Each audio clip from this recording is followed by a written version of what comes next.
नमस्कार, आप सभी दर्शकों का बहुत बहुत स्वागत है इस विशेष कार्यक्रम में। दर्शकों, इस कार्यक्रम के माध्यम से हम चर्चा कर रहे हैं प्राकृतिक चिकित्सा के बारे में। आपको बता रहे हैं कि प्राकृतिक चिकित्सा हमारे लिए कितनी लाभकारी हो सकती है। इस चर्चा के लिए एक बार फिर से स्वागत करेंगे नाड़ी वैद्य योगी संजय गुप्ता जी का स्टूडियो में और उनसे जानेंगे बहुत कुछ कि प्राकृतिक चिकित्सा हमारे लिए किस किस तरह से काम आ सकती है। इसके लिए स्वागत करते हैं वैद्य जी का स्टूडियो में। वैद्य जी, बहुत बहुत स्वागत है आपका। नमस्कार। नमस्कार, धन्यवाद जी। वैद्य जी, पिछले कार्यक्रम में हमने चर्चा की थी कि आपका जो YouTube चैनल है उसके माध्यम से प्राकृतिक चिकित्सा इतनी बेहतर तरीके से लोग समझ चुके हैं कि आज फीडबैक ये आ रहा है कि लोगों ने दवाइयाँ खानी छोड़ दी हैं। जो अंग्रेज़ी दवाइयाँ वो खाते थे, आज प्राकृतिक चिकित्सा की ओर लोग झुक चुके हैं और उन्हें लग रहा है कि प्राकृतिक चिकित्सा अगर मिल जाए तो वाकई जीवन में जो भी बीमारियाँ हैं वो जड़ से ख़त्म हो जाएंगी। मैं जानना चाहूँगी कि ये जो परंपरागत चिकित्सा होती है ये क्या होती है और क्या प्राकृतिक चिकित्सा से उसका कोई तालमेल है? प्राकृतिक चिकित्सा और परंपरागत चिकित्सा एक ही बात है लगभग जी। और परंपरागत मीन्स जो परंपरा से हमारे जो पूर्व में आज से 100 साल पहले, 200 साल पहले, 500 साल पहले, 1000-2000 साल पहले भी आपदाएं आती थी, पहले भी लोगों को चोट लगती थी, पहले भी लोगों को सर्दी जुकाम खांसी बुखार होते थे, पहले भी युद्ध भी होते थे, युद्ध में चोट भी लगती थी, लेकिन वो उनकी इतनी बढ़िया व्यवस्थाएं जो होती थी नेचुरल, जैसे कहीं पे चोट लगी तो हल्दी का दूध, हल्दी का लेप, और जैसे पेड़ों से, जैसे कोई हार्ट की प्रॉब्लम है तो अर्जुन के पेड़ से दवाइयाँ, और दमा है पीपल की जो है ना फलों से, पीपल की छाल से दवाइयाँ, और महिलाओं की समस्या है तो अशोक के वृक्ष से दवाइयाँ, तो वो जो शीशम के पत्तों से दवाइयाँ। और हमारी तो परंपरा ये है, भारतीय परंपरा जो सनातन परंपरा है, करई आहार शाक फल कंदा सुमरई ब्रह्म सच्चिदानंदा। तो पत्रम पुष्पम फलम तोयम, भगवान ने भी गीता में कहा पत्रम पुष्पम फलम तोयम यो मद भक्ता समर्पित। तो पत्तों की जो महिमा है, फलों की जो महिमा है, फल में जैसे अग्नि तत्व प्रधान होते हैं, सब्जियों में जल तत्व प्रधान होता है, और वायु तत्व जो है पत्तेदार सब्जियों में, पत्तों में वायु तत्व प्रधान है। जैसे गुड़हल के फूल से भी हम पथरी की भी दवाई, बहुत सारी चीज़ें बनती हैं। और पलाश के फूलों से जैसे यूरिन से संबंधित रोगों की औषधियाँ बनती हैं। ऐसे गुलाब के फूलों से, गुलाब से के गुलकंद से, और जो है बेल के पत्तों से अतिसार की दवाई बहुत ही शानदार। तो इस प्रकार से जो ये परंपरागत में जो हमारी दादी नानी परदादी, जो गांव में किसी बालक को कुछ हो, जो है सर्दी जुकाम हो गया, पसली चल गई तो जायफल जरा सा घिस के दे दिया, और जो है दस्त लग गए तो हरड़ घिस के दे दी, और दस्त को रोकना है तो उसी हरड़ को घिस के ठंडे पानी में दे दिया। तो इस प्रकार की जो चिकित्साएं होती थी तो उसको जो है परंपरागत चिकित्सा बोलते थे। और ये प्राकृतिक होती है, इसमें कोई केमिकल वगैरह यूज़ नहीं होते, इसलिए इसको भी प्राकृतिक चिकित्सा भी कहते हैं। मिट्टी की थेरेपी देते थे, पेट पे मिट्टी का स्टीम बाथ, सूर्य स्नान, और जो है एनिमा दे देना, तो पेट को सफाई कर देना, ये उपवास, ये सब जो है प्राकृतिक चिकित्सा में आता है और परंपरागत में भी आता है। तो ये लगभग जो है एक दूसरे की पूरक हैं। जी। वैद्य जी, जो पुराना समय था, मुझे लगता है कि लोग बीमार ही बहुत कम पड़ते थे, और बीमार पड़ते थे तो प्राकृतिक चिकित्सा होती थी। जैसा कि आपने बताया कि जड़ी बूटियां होती हैं, ये तो वृक्ष कहे जाते हैं, लेकिन अर्जुन का पेड़ है, ये भी हृदय के लिए बहुत लाभकारी होता है। तो इस तरह से जो नेचर है वो हमें देती सब कुछ है, लेकिन हमें समझना होता है, उस प्रकृति से जुड़ना होता है कि हम क्या क्या उपयोग कर सकते हैं, समस्या क्या है। तो दर्शकों, यहाँ पर हम आपको ये मार्गदर्शन वैद्य जी के माध्यम से दे पा रहे हैं कि जीवन में अगर कोई भी आपको चिकित्सा चाहिए तो प्रकृति हमें सब कुछ देती है। समझना होगा उसको गहराई से कि आपको समस्या क्या है और उसका निदान प्रकृति के माध्यम से किस तरह से हो सकता है।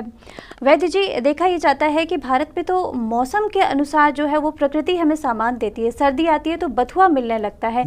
इस तरह से जो सब्जियां होती हैं वो भी मौसम के अनुकूल आने लगती है, फल भी आने लगते हैं। तो क्या जो लोग इस समय में गर्मी के लिए खाते हैं, कुछ अपशिष्ट चीज़ों का इस्तेमाल करते हैं, उनको आप सलाह देना चाहेंगे कि सर्दी में किस तरीके का खान पान हो या क्या शामिल किया जाए जो प्रकृति के अनुकूल हो? बिल्कुल, हम जो है ना उनको सलाह तो हम दे देंगे, लेकिन वो मानेंगे तब जब वो दुख पालेंगे अच्छे से। जब दुख बढ़ता है, दुख जब थोड़ा दुख होता है तो लोग सावधान नहीं होते, दुख जब बढ़ता है तब सावधानी आती है। जब दुख पाते अटक अटक कर, सब आते हैं भूल भटक कर, एक तुम्हारे द्वार प्रकृति, प्रकृति एक प्रकृति माता, एक तुम ही आधार। तो प्रकृति की आजकल जितना दोहन और शोषण हो रहा है, गोवंश पे भी बहुत ज़्यादा अत्याचार हो रहा है, उसकी भी महिमा कोई नहीं जानता है।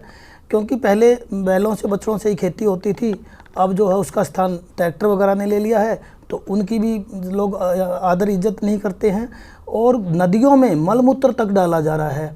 आप कभी विचार करना, जो गंगोत्री से जो अमृत निकलता है, जमुनोत्री से जो अमृत निकलता है, ये हमारी, अब दिल्ली में हम बैठे हैं, दिल्ली की ही प्राणदायिनी, जीवनदायिनी ये जो जमुना है वो रीढ़ की हड्डी है। इसी में आपको दिल्ली का मलमूत्र कहाँ जाता है पता करो, दिल्ली के गटर सीवर गंदे नाले कहाँ जाते हैं, दिल्ली की फैक्ट्रियों की गंदगी कहाँ जाती है। और 21वीं सदी में अगर लोग पढ़े लिखे अपने आप को कह के, दिल्ली तो पढ़े लिखों का गढ़ है, और फिर मलमूत्र ही अगर पीने के पानी में डाला जा रहा है तो बीमारियों से कैसे बचोगे।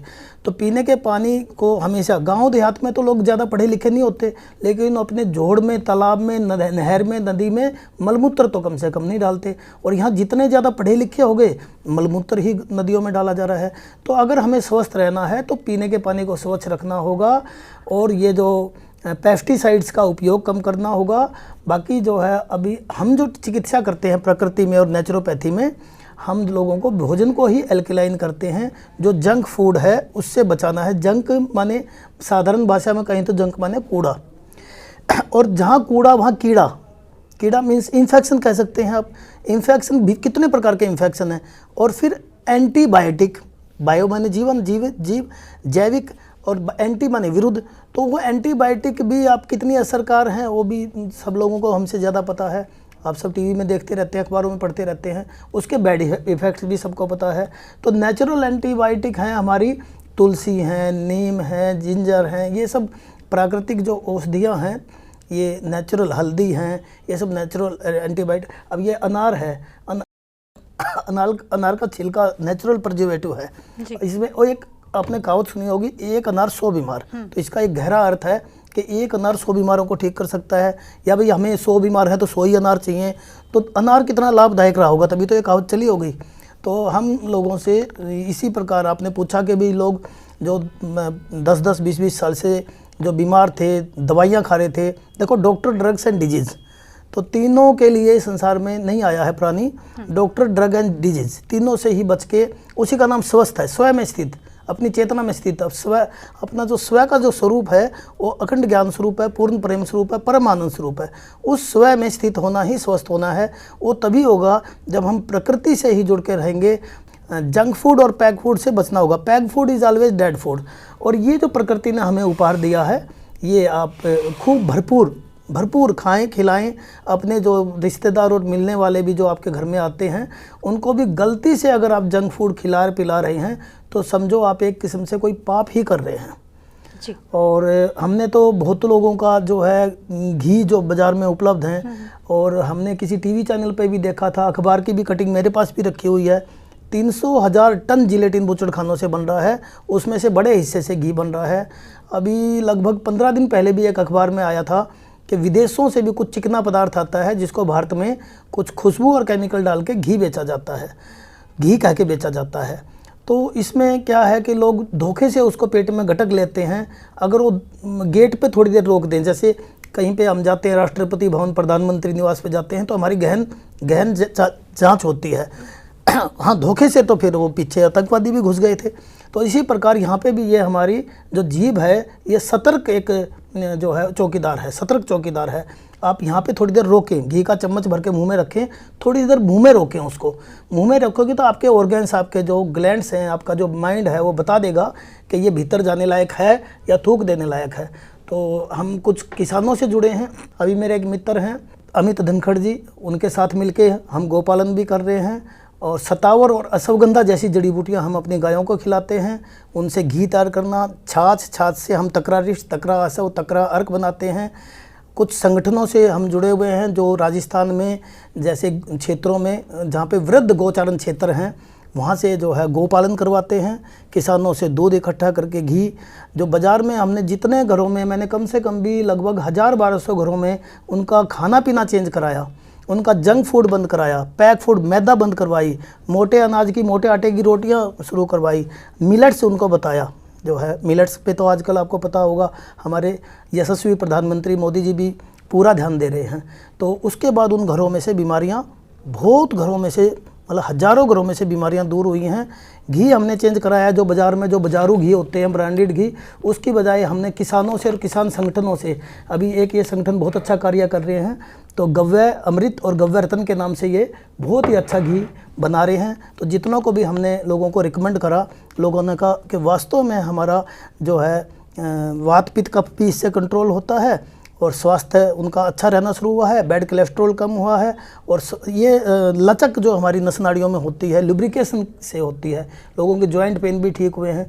तो लचक के लिए हमारे लिए चिकनाट ज़रूरी है। हमारे पास कुछ जिम के जो है ना, जो बच्चे जो वर्जिश करते हैं जिम में, वो आते हैं, तो आर्टिफिशियल सप्लीमेंट और आर्टिफिशियल जो है ये वे पाउडर वगैरह खा के कई बार उनकी नस नाड़ियों में अकड़न बन जाती है, दर्द बन जाता है, लीवर उनका ख़राब होना शुरू हो जाता है। तो हम उनको इन नेचुरल फूड के द्वारा ही, नेचुरल भोजन के द्वारा ही ठीक करते हैं। उनकी जो चिकनाट जो कम हो चुकी होती है, उनको हम देसी गाय का घी खिलाते हैं, छाछ से लीवर ठीक रहती है, मूली की पत्ते समेत मूली की सब्जी बताते हैं। तो इस प्रकार से वो लोग ठीक होते हैं जो कई जगह से बिल्कुल निराश हो चुके थे, खूब सारा पैसा खर्च चुके थे, और बहुत ही आसानी से वो ठीक होते हैं। जी, तो दर्शकों, निरंतर आपको इस मंच के माध्यम से, इस कार्यक्रम के माध्यम से जागृत किया जा रहा है। आप देखते हैं कि जब आप कपड़े खरीदने जाते हैं तो आपको लगता है कि ब्रांडेड सामान लेना चाहिए, तो आप अपने भोजन के प्रति इतने लापरवाह क्यों हैं? आपको जो दिखता है आप सोचते हैं कि ये बहुत अच्छा होगा, आप ख़रीद लेते हैं। जैसा कि आपको बताया जा रहा है कि आपको भोजन में क्या कुछ लेना चाहिए, प्रकृति से जो जुड़ी चीज़ें हैं, जो प्रकृति से जुड़ी चीज़ें हैं, उनको आप भोजन में शामिल करिए। आपको लगता है कि आप अस्वस्थ हैं तो वैद्य जी लगातार आपका मार्गदर्शन कर रहे हैं। वैद्य जी, पंचगव्य चिकित्सा की भी बात आपसे करना चाहेंगे। क्या होती है ये चिकित्सा और किस तरह से होती है? बिल्कुल, मैं पंचगव्य के बारे में आपको बताऊं, और मैं एक और निवेदन करना चाहूँगा सभी दर्शकों से कि यदि देखिए आप कोई कार खरीद के लाते हैं और 15 साल उसको चलाना था और आपने उसको ठीक से नहीं मेंटेन किया और आपने 2-3 साल में उसको तोड़ दिया, ख़राब कर दिया, बेकार कर दिया, तो आपको शोरूम से नई गाड़ी मिलेगी। आपने मकान जल्दी तोड़ दिया तो मकान आप बनवा सकते हो। कपड़ा जल्दी अगर आपका ख़राब हो गया, फट गया, तो कपड़ा दूसरा बाज़ार से आ जाएगा। आपका फर्नीचर अगर जल्दी टूट गया तो बाज़ार से आ जाएगा। लेकिन अगर आपकी सेहत ख़राब होगी तो नया शरीर आपको कहीं से नहीं मिलेगा। अगर आपने 70 साल की आयु अगर भगवान ने लिख के भेजी थी और 20 साल की आयु में आपने अपने स्वास्थ्य को ख़राब कर लिया, लीवर, किडनी, फेफड़े, हार्ट, आँखें कमज़ोर हो गई, ख़राब हो गई, तो आप कहीं पे जाओ कि मैं 2, 4, 10, 20, 50 लाख, करोड़, 2 करोड़ दे के मैं दूसरी बॉडी कहीं से ले लूँ, दूसरा शरीर कहीं से ले लूँ, तो ऐसा संभव नहीं है। आपको दुख पाके और हाय हाय करके उसी शरीर में रहना पड़ेगा। और आपने कोई इस शरीर को समय से पहले नष्ट होने के बाद, अगर ये शरीर नष्ट होकर अगर आप मृत्यु को प्राप्त हो जाते हो, तो भी आपको अगला जो शरीर है वो तभी मिलेगा जब आपकी आयु जितनी लिखी थी वो पूरी हो जाएगी। उसके बीच में आपको कहीं ना कहीं भूत प्रेत के रूप में भटकना पड़ेगा। इसलिए स्वस्थ रहना सबसे बड़ा धर्म है। मैं एक छोटी सी बात आपको, हमारा देश बहुत ही धार्मिक है और आध्यात्मिक है, और धार्मिक और आध्यात्मिक होना चाहिए और स्वास्थ्य के लिए ज़रूरी है। और धार्मिक अगर हैं तो आपको फलों की महिमा समझनी चाहिए। हमारे कोई भी देवता हैं, जैसे एको बिल्वो शिवार्पणम शिव जी महाराज पे, पान चढ़े, फूल चढ़े और चढ़े मेवा गणेश जी पे, पत्रम पुष्पम फलम तोयम कृष्ण भगवान पे, करई हार साग फल कंदा श्री प्रथम पुरुष मनु जी महाराज। तो हमारी जो परंपरा है उसका आदर करें, तभी हम धार्मिक हैं। और पंचगव्य चिकित्सा के बारे में बताऊंगा, उससे पहले मैं यही निवेदन करना चाहूँगा कि आप अपने आप को स्वस्थ रखते हैं, ये सबसे बड़ा धर्म है। धर्म माने धारने योग, करने योग्य है। धर्म ते विरत योग ते ज्ञाना, ज्ञान मोक्ष पर वेद बखाना। ये शरीर हमारा क्या है, इस शरीर में भगवान का वास है कि नहीं? भगवान गीता में कहते हैं अहम आत्मा गुड़ा केश है, रामायण में आया है ईश्वर हंस जीव अविनाशी चेतन अमल सहज सुख राशि। तो हमारा शरीर क्या है? हम गाते हैं, भगवान का भजन गाते हैं तो हम कहते हैं हे परम पिता तुम ही इस सब में शिव हो। इसमें से हमारी चेतन आत्मा निकलने के बाद ये सब होता है और हम सबको हाथ लगा के भी नहाते हैं, तो क्योंकि उसमें प्राण नहीं है। और जीवित भी सब के समान माने गए हैं। जीवित सब समान ते प्राणी, जिन हरि भक्ति हृदय नहीं आनी। जिनके हृदय में भगवान की भक्ति नहीं है और जीवित भी सब के समान ही माने गए हैं। तो हे परम पिता, तुम ही इस सब में शिव हो। तो इस शरीर में शिव जी के होने से ये शरीर शिवालय है, इसमें पवित्र वस्तुएं ही डालें। पंचगव्य चिकित्सा, पंचगव्य, गव्य माने गाय से प्राप्त, पंच माने 5 चीज़ें। तो मुख्यतः तो गोबर, गोमूत्र और गाय का दूध, ये हमें गौ माता से मिला। शुद्ध भारतीय देसी गोवंश की मैं बात कर रहा हूँ। दही बना, उससे दही जमाई और मक्खन निकलने के बाद छाछ बची। मक्खन और छाछ और घी, दूध, गोबर, गोमूत्र। तो ये जो है गोबर की जो खाद होती है उसके द्वारा जो खेती होती है, उसमें 10 ग्राम गोबर में भी 300,000 जो है ना माइक्रो बैक्टीरिया जैसे पाए गए हैं, जो भूमि को जीवंत करते हैं। मृत जो मिट्टी है उसका नाम है बंजर, और जो जीवंत मिट्टी है उसका नाम है उर्वरा, उपजाऊ। तो जो है मिट्टी की उर्वरा शक्ति को, मिट्टी की बनाए रखने के लिए उसका जो मुख्य भोजन है वो है गोबर की खाद। तो गोबर की खाद जो है जब मिलेगी भूमि को, तो उससे जो फसल होगी और उसका जो भोजन प्राप्त होगा, तो वो आपको कोई भी रोग होने ही नहीं देगा। आपने जैसे कहा कि पहले रोग होते ही नहीं थे, तो वो रोग होंगे ही नहीं, और इसके प्रयास भी अब कुछ किए जाने लगे हैं। गोमूत्र एल्केलाइन करता है, पीएच लेवल को बिल्कुल जो है ना कंट्रोल करता है, पीएच लेवल को ठीक करता है। और अगर 2 ढक्कन भी शुद्ध भारतीय देसी गाय के गोमूत्र का अर्क मात्र 20 ml भी डेली प्रतिदिन कोई व्यक्ति यूज करता है, तो उसके लीवर, किडनी, फेफड़े और यथावत स्वस्थ रहते हैं, आंतें स्वस्थ रहती हैं, एसिड नहीं बन पाता है, डाइजेशन ठीक रहता है। और कुछ औषधियाँ हम भी गोमूत्र के सहयोग से बनाते हैं और ऐसा दर रोग ठीक होते हैं और उसकी लोग प्रशंसा करते हैं। तो गाय से प्राप्त जो घी, दूध, दही, मक्खन है उसी को पंचगव्य कहा जाता है।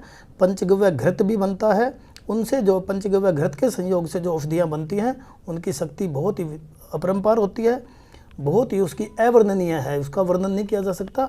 वो जो है स्थूल शरीर, सूक्ष्म शरीर और कारण शरीर तीनों पे काम करती है। हमारे शरीर में स्थूल शरीर है, सूक्ष्म शरीर है, कारण शरीर है। हमारी जो थिंकिंग है, फीलिंग है, इमोशंस हैं, भावनाएं हैं, हमारा जो है ये कारण शरीर है, इसको भी वो ठीक करता है पंचगव्य। पंचगव्य से हमने बिगड़े हुए भी केस ठीक करे हैं। पंचगव्य हमने कोरोना काल में भी कम से कम भी 500 लोगों को कम से कम पंचगव्य दिया और वो सब स्वस्थ हुए। पंचगव्य पान करने वाले का, पंचगव्य प्रयोग करने वाले को कभी कोई गंभीर रोग नहीं होता। हमने इसमें वक्र जो है, इसमें कैंसर जैसे रोग भी हमने इसमें ठीक होते देखे गए हैं। और अमेरिका ने भी इसमें पेटेंट ले रखे हैं और भारत ने भी लगभग 17 पेटेंट ले रखे हैं। इस पर बहुत बड़ी रिसर्च चल रही है। इसी को अपना के पहले लोग स्वस्थ रहते थे, इसी को अपना के अभी भी स्वस्थ रह सकते हैं। जी वैद्य जी, बहुत अच्छा लगा, आपने पूरे विस्तार के साथ यहाँ पर बताया और साथ साथ संस्कृत के जो श्लोक आपने बताए उससे कहीं ना कहीं जो विचारों की मेंटल डाइट है वो भी लोगों को मिल गई है और उपचार तो आपने बताए हैं प्राकृतिक चिकित्सा से। और यहाँ पर आपसे बहुत कुछ जानने को है, लेकिन अगले कार्यक्रम में आपसे फिर चर्चा होगी। समय अनुमति नहीं दे रहा, तो बस इतना कहना चाहेंगे कि आप स्टूडियो में आए, इतनी अमूल्य जानकारी दी, उसके लिए आपका बहुत बहुत धन्यवाद। नमस्कार, धन्यवाद। और ये नंबर मेरा स्क्रॉलर में चलेगा। कभी भी किसी को प्राकृतिक वस्तुएं, पंचगव्य वस्तुएं या देसी गौ माता का पंचगव्य घी, घृत वगैरह के लिए आप संपर्क कर सकते हैं। नंबर 9868411869।